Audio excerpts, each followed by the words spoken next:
Hi, and welcome to the Love How Deep podcast with Brian and Heather Mayer. Our purpose is to equip married couples like you with resources that rely on the transformative power of God's Word to strengthen your relationship. Wow, Heather, what a great introduction. I'm sure people are intrigued and excited to hear what we have to say, right? Well, hopefully they're excited to hear what they can learn. Let's go All with right. it. All right. Well, I'm Brian. I'm Heather. Yeah, and we are super excited that you've joined us. We want to help you as a married couple. Yes, we do. We want to help you with your relationship. We want to help point you toward godly principles because we know that that's what works, and that's what really has worked in our marriage, right? Yeah, and I mean, I will tell you, like, we don't have it all figured out. We have our bumps along the road, but we do have some good things figured out. And, you know, with God being the center of our marriage is the most important thing. And yeah, I think we've got some things figured out. I think we Brian, do. you think so? I think we do. But we'll share a lot of what works and probably a lot of what doesn't to help you maybe avoid some of the pitfalls that we've experienced in our relationship. So that cast iron skillet over the top of your head, is that a... That's probably something that maybe you who are listening may not want to do. Yeah, I don't think that's going to work so well. All right. Well, I tell you what, I wanted you to share a little bit about, what really led you to this place where, you have this desire to help married couples. You want them to strengthen their relationship. You want to point them closer to God. What would you say about that? That's a huge question. That's what I want to say. That's a big question. Yeah, I definitely have a passion that I feel like God birthed inside of me to help married couples. And just to take it all the way back to my childhood, I was raised in a Christian home. My dad was the minister, one of the ministers at the church. So I was raised knowing about God. I accepted Christ at an early age. Definitely knew right from wrong. Definitely had a big focus on making those right choices. And so I think all of that helped me, through my childhood, through adulthood. And when I was first married at the age of 21, that's not with Brian. I don't even know. How with someone else? How do I even go? Wait, I didn't know this. Tell me. Let me tell you some more details, Brian, things you don't know about me. So I was previously married for quite a long time, and that did not end well. I don't need to go into all the details. You just know that it did not end well. I didn't want to have to go through a divorce. I didn't want... I wanted God to fix things. I wanted him to change me. I wanted him to change him, for there to be restoration in our marriage. And I truly believed that God could do it, but it didn't happen.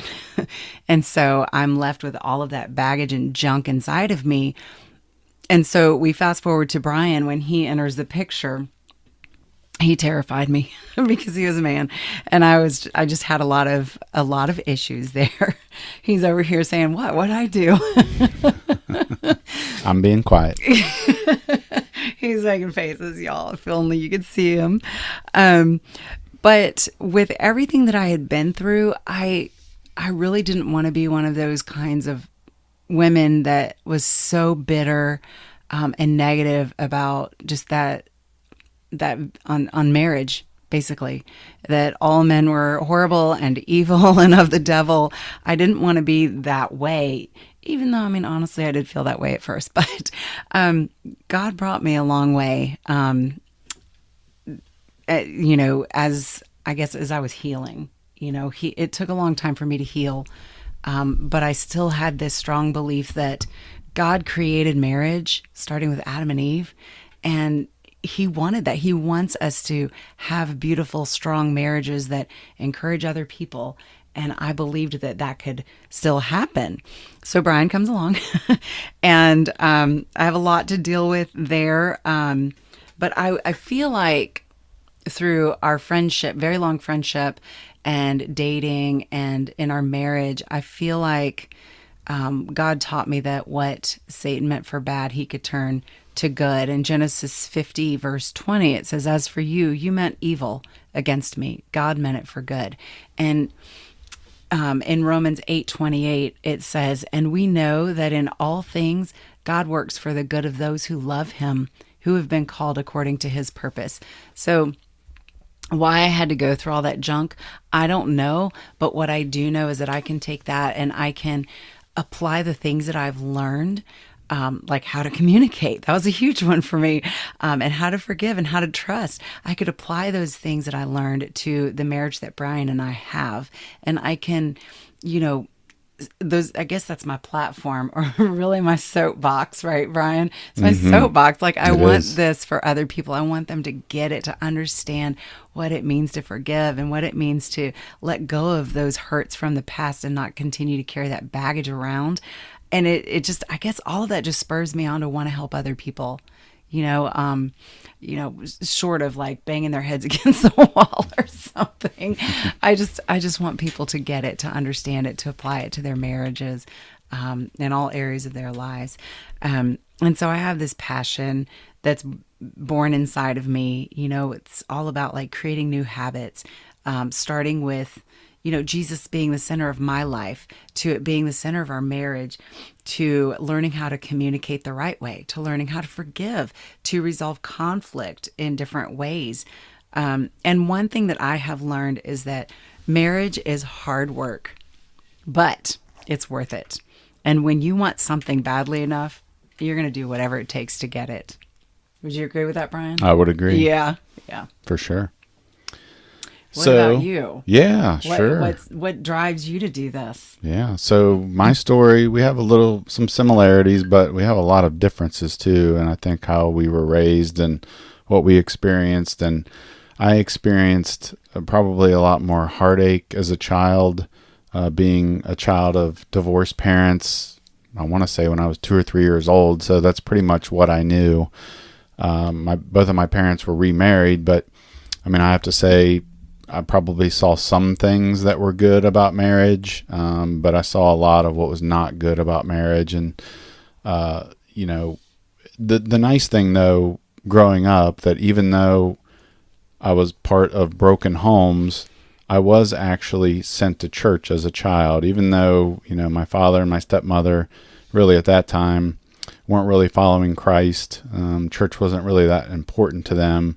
Somehow, some way, at least my stepmother found it very important that it be a part of her children's lives. And so I would go. And so I went, you know, for quite a while and went pretty consistently. And so I think I kind of had that sort of those seeds planted within me as a child. And so, which I'm grateful for. And then, you know, in just a minute, I'll kind of talk about why that was important. But, you know, I definitely fell away my teenage years. I would say from age 16 to 28, I didn't step foot inside of a church. And it wasn't because, you know, I was mad at God or I didn't believe in him or I renounced him. It was just that, you know what, you know, I'm saved. He's got me. He'll take care of me. And you know what, I've got better things to do with my Sunday. You know, things like sleeping in and doing yard work and I don't know, whatever else were much more important at that point to me than was church. And so, but my first marriage ended up falling apart. And I don't know if you can hear that. We have a train close to our neighborhood. You may not be able to hear that, but I actually enjoy that. It's You kind of do a like neat the little train. sound. Yeah, it's He's just like a little kid when right. the train comes by. Brings me back to my childhood. That's right. Yeah. So, There it there is. it is. Maybe you could hear that. So, And focus. all right, let's bring it back. So, was married the first time, and the marriage lasted about 5 years. It started to fall apart at the end, and you know the big reason for that is because Christ was really nowhere to be found in our marriage. And you know, I take most of the blame for that. Obviously, being the male and being the spiritual head of the home, that wasn't something that I thought was important at that time, and so. But toward the end, I realized and recognized how important it was. And so I did, you know, kind of say to myself, you know, I've got to get back to this. And so did that. And then, you know, as Heather talked about, she and I met and our relationship progressed and we got married. And pretty quickly, yeah, we just discovered it was like, wow, if you put Christ at the center and you focus on him and you make that a pretty big part of your individual life and your marriage, you can kind of see like how strong things can really be. And so I don't remember the exact conversation, but I'm assuming at some point we must have talked about, wow, why don't we do this to try to help other people, you know? And Right. so, I don't remember like an initial conversation, but I yeah, know that we talked a lot about that, just that passion, just really kind of right, sparking inside of us. right, yeah. Mm-hmm. And we, at the church we were at in Florida, we were asked to come to, I think it was called the Breakthrough Weekend. Do you remember that? Mm-hmm. I do. And they said, hey, why don't you, on a break, go up to the front of the area that we were at and just kind of sit there and hang, and we'll let people know that you're there. And if they want to talk about their marriage, they can come to you. And how many people did we have come and visit us? One. Did we have one? I We had didn't think we one. had any. Yeah, we had Okay. one. Wow. You have a better memory than I do. But, Yes. so yeah, so my point there is very small beginnings. Very small. But it was, I'd say probably what led us to where we are I now, think so. just putting one foot in front of the other. Yeah. So, and so I suppose with mine, I should probably give a verse that really means a lot to me. And it's in Sure. Philippians 1, verse 6. Says that he who began a good work in you will bring it to completion at the day of Jesus Christ. And I think what that means to me, as you've heard my story, you can tell I've had a lot of twists and turns, a very windy road in my relationship with Christ. And so I really love this verse because it says that to me, no matter where I go, what I do, what the twists and turns are, if I turn away from him, that I can always bring it back, and he's always going to be there for me. So I guess good. that's probably maybe a long-winded way to answer your question. So then I guess with that kind of brings us up a little bit more to present. I don't Kind know, of. kind of. To 2011. Okay, all right. Well, Yeah. let's start there. What happened then? So in 2011, we were asked to be part of the marriage mentor ministry at our church. And so we went through the training and we began working with couples for premarital counseling, and then also for couples that were struggling in their marriage and hurting. And yeah, we've worked with a lot of couples that way. We do lead the ministry now, but that was and it's interesting. When we were first asked to do it, we were only married for 6 years, and it was like, wait, have we been married long enough to be quote unquote experts in this field? I don't know. And we're both divorced. Is like, wait, what? Like, should we even be doing this? We don't have it together. But they saw something in us and just felt like we would, I guess, be an asset to help other Mm-hmm. people. And it was our passion, like we've talked about. And Mm-hmm. so we definitely believe like this was a God thing. We have loved it. Not every moment's been lovely, but I think overall it's definitely been an incredible ministry to be a part of. Yeah, it made me think about. I don't. Do you remember back to those first few couples? What was it like for you sitting in front of these couples? Scary. Okay, yeah, Scary. I can vouch for that.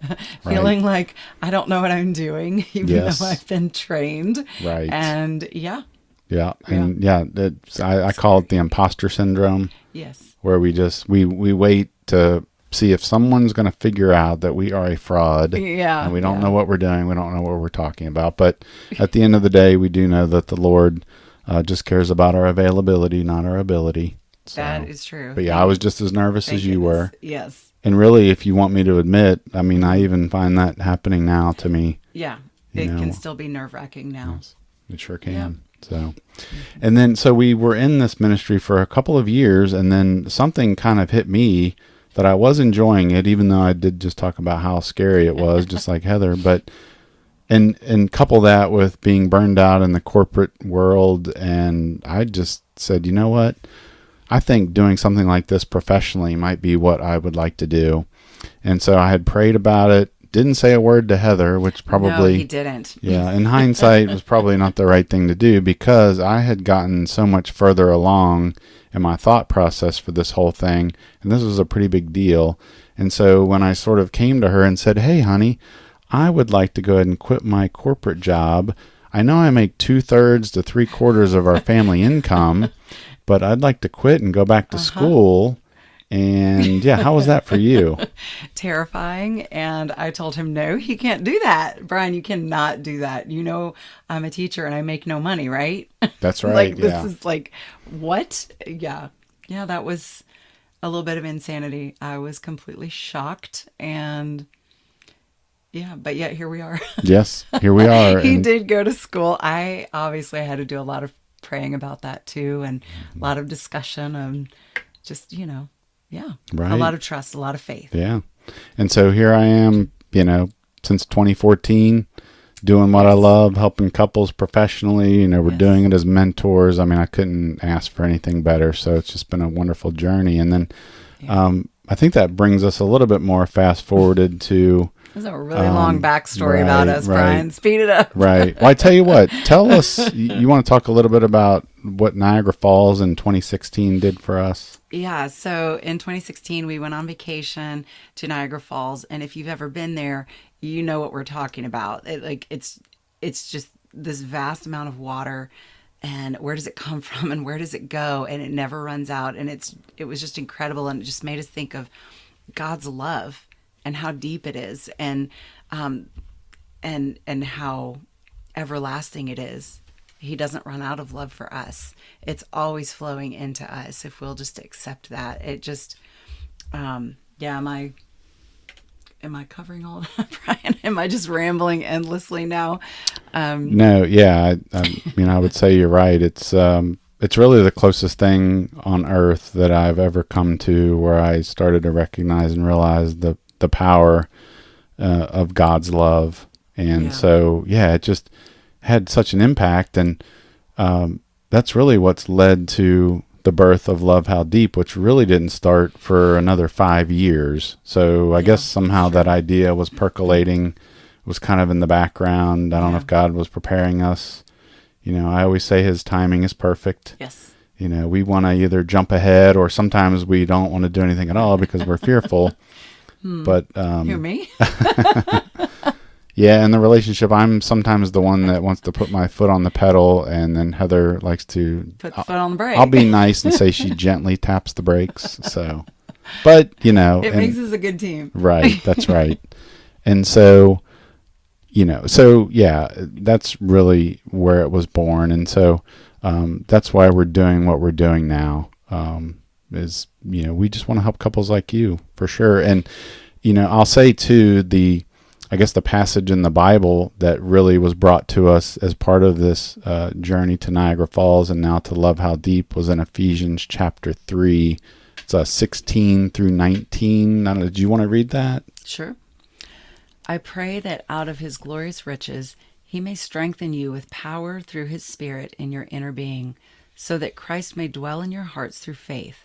And I pray that you, being rooted and established in love, may have the power, together with all the Lord's holy people, to grasp how wide and long and high and deep is the love of Christ, and to know this love that surpasses knowledge, that you may be filled to the measure of all the fullness of God. Yeah, and so I really love that Yeah, passage because, I beautiful. mean, it just says a lot. Yeah, It it talks does. about how Christ will dwell within us as individuals, and then that we should be rooted in love, and that we have power together with all of God's people. And then I Mm-hmm. think the part that really hit home for me was when it talks about how wide and long and high and deep is the love of Christ, which is kind of like Niagara Niagara Falls. Falls. Yeah. Mm-hmm. And then too, I think knowing that this love, it's not a head knowledge. He says it Yeah, surpasses knowledge. It surpasses our brain. It's more about our heart, I think, right? yeah, I think so. Yeah. So, uh, we just wanted to give you a flavor for kind of our journey and how we are where we are now. And I think Mm-hmm. with that, wanted to talk a little bit about forgiveness. I think it's one of your soapbox Yeah, it totally topics, isn't is. it? Yes. Sit back and get comfortable if you're not already. Yeah. Just kidding. Um, no, I think a big part of this is forgiveness. And I think that we've all probably been hurt by somebody, whether it was family member or friend or spouse or a child, like somebody along the road has hurt us. And we're all, we've all been guilty of harboring some bitterness, hatred, even this unforgiveness that's like a cancer to your soul. And it's important to understand that Christ forgave us first, that He made the choice to come to earth, to die on the cross, to forgive us for our sins. He made that choice to do that for us. He didn't have to, but He did, because He loves us and He wants us to be with Him, to be reconciled with Him. And because we are Christians, we, desire to be Christ-like. And so we are commanded to forgive others that hurt us, whether we feel like they deserve it or not, whether they even ask for forgiveness. We're still to forgive them and not harbor these things, because they can, in my life personally, when I was harboring so much unforgiveness, I could feel it just starting to ruin the relationships around me. I just had so much, I guess, negativity, and just, I was in self-protection mode. I really was. Just I didn't want to be hurt again. And so I had to protect myself. It was up to me. And yeah, I guess that kind of stemmed from the unforgiveness that I had for honestly, the things that had happened with my ex-husband, with just, yeah, I'll just say it ended with a restraining order. So you can imagine from there the type of hurt that I had been experiencing for a number of years. And to forgive him when he didn't ask for it, I could never have reconciliation with him. I was never going to get answers to my questions of why, but yet God commands me to forgive him. And it was, it was not easy. It was a huge, huge process. It was a choice for me. And I remember my best friend saying to me, Heather, you're going to have to forgive him. And I said, well, I know, but not today. I'm not ready. And she, as my friend and just a spiritual confidant, like, she was very patient with me and very understanding with me. And I know she prayed for me that I would get to that point to where I could forgive him. And I just thank God for that.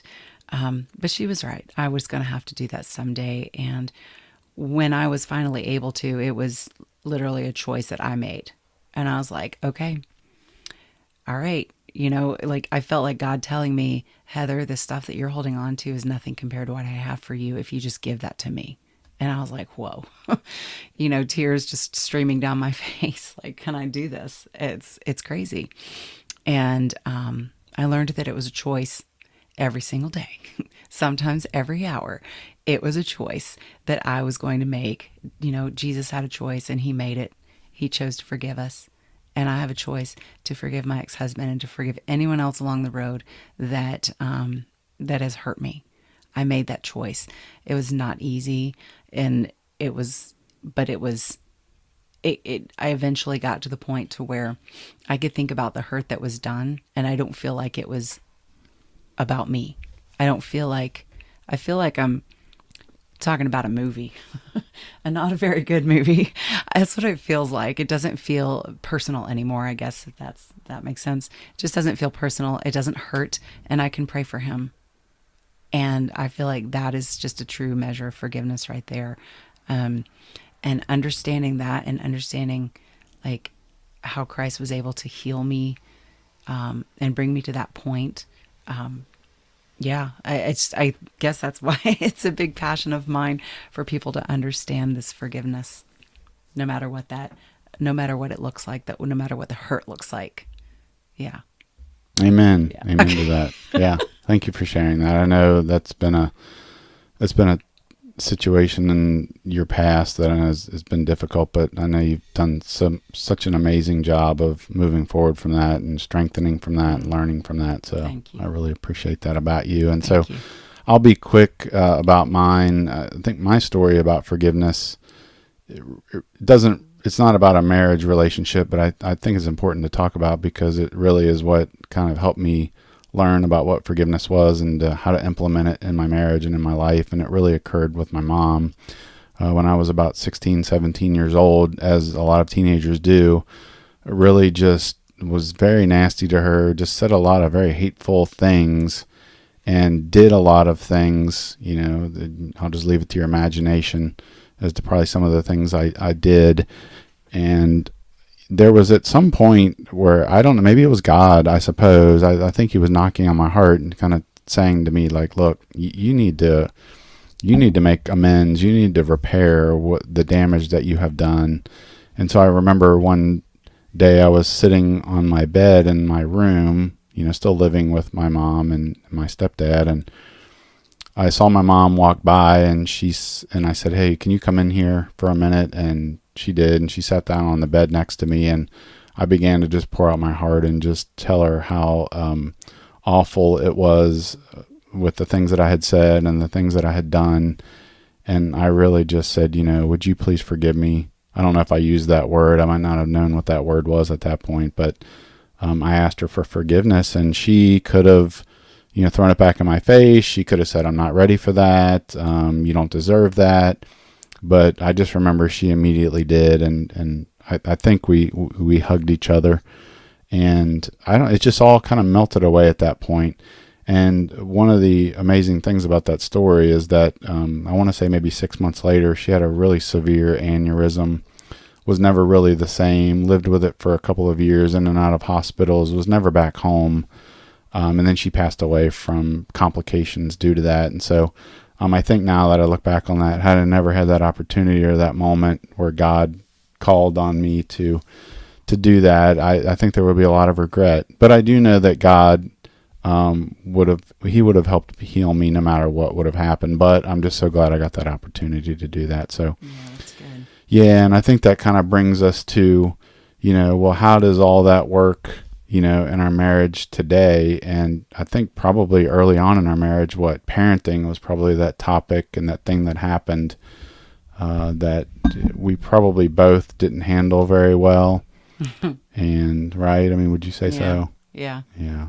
And, we had some differences, right? You We want me to did. go into that? Do you want me to just roll with it? Just roll with it. All right. So, yeah. So, we had different parenting styles. And this was my daughter from my previous marriage. So, obviously a blended family situation. But Heather, much more strict. I was much less strict. Came from our childhoods, right? I mean, you I grew think up in so. a home where, again, very strict, lots of rules, and they were enforced and, expected. Mm-hmm. And, Yeah. I grew up in a situation, divorced household. I think a lot of the emotional and mental pain that probably my parents were going through, they probably didn't really focus too much on laying down a lot of rules because they were just trying to figure things out themselves. So, and again, we brought that into our parenting, We did. and it Yeah, definitely I think caused that a the lot of way that you were problems. raised is usually how you end up parenting. That's So, correct. yeah. Yeah, it is. And I don't think we realized that or recognized that at the time. And it No. took a lot of conversations about it. Mm-hmm. And I think when I started to learn that that's how you were parented, I realized, oh, she's not just, doing this because, she's trying to give me a hard time. It's like, no, this is just how she was brought up. This is how she sees the world. And, yeah, and I mean, the same for me. And, but we went through some counseling. We talked to another married mentor couple Yeah. and really got some great advice, some great wisdom, and allowed us to kind of take a step back and look at what we were doing. And I think ultimately, we did not, I don't know that we went through this formal forgiveness exercise, so to speak, but we Right. ultimately had to ask for forgiveness and give each other forgiveness, right? We I did. mean, Yeah, yeah, because I think that we were both so hurt by each other, and we didn't feel listened to. I didn't feel like I could really be a part of our daughter's life as, co-parenting kind of a thing because I was not her birth mom. And it just, even though Brian never said that, he's like, yes, I want you involved and things like that. But it just didn't play out that way. And so there was a lot of hurt there, I think, for both of us, and just misunderstanding, um, poor communication, and things like that. But yeah, definitely, working with another mentor couple who kind of counseled us through that. It was good. That was good. And we were able to forgive each other and really come together as a team. So we became that united front, that team, um, for raising her. Hmm. that's right. Yeah. Well, that was kind of a lot to take in, Brian, don't you think? Yeah, it was. Yeah, you've heard a little bit about our hearts, kind of where our passions lie, and how God has just healed us individually. And we really hope that just by hearing the more about forgiveness and what it can do for you, how it can harm your relationships, how you can forgive because Jesus forgave you, can help your relationships. We hope that it's helped you to think more about it in your own life, in your own marriage. And, just pray and ask God who you might need to seek forgiveness from or grant forgiveness to. And, ask God to help you through that process because it is a process and it's not instantaneous, but it's something that God definitely wants to help you with. He wants to set you free from those hurts that you're still holding on to. So I hope that this has encouraged you. Yeah, for sure. And with that, Heather and I actually have an online course that we did on forgiveness that we would love to talk to you just for a moment about. It's called The Power of Forgiveness, the Key to a Lasting Love for Christian Married Couples. It's got, I think, 6 modules, lots of videos hosted by us, worksheets with every video that you can complete as a couple. And you will really learn so much about forgiveness, especially from the important biblical perspective. And I think ultimately the goal here is that it will help you as a couple, as a married couple, heal from hurts, whether it be small things, just making it a routine in your marriage, or if there's been any large betrayals, this can certainly help with that. And then, ultimately, again, it will draw you closer together is really the main goal. And you can check out more about this course by going to our website. And especially go to our show notes. It's lovehowdeep.com/1, and that's the number 1. Again, those are the show notes to our episode. And we will put a link to the course in the show notes.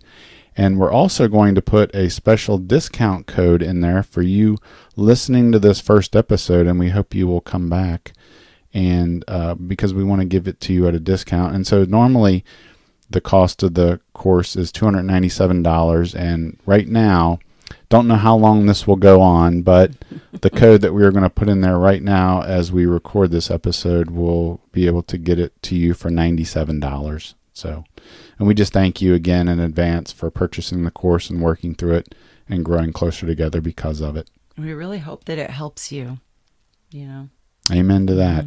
Mm-hmm. Well, thank you so much for joining us. We are so excited that you've chosen to listen. So Brian and I have a lot of great content and even some special guests planned with the goal of strengthening your marriage from a godly perspective. That's right. And, one thing we want you to remember is that marriage is not something you have. It's something you do every day. Bye for now. Bye.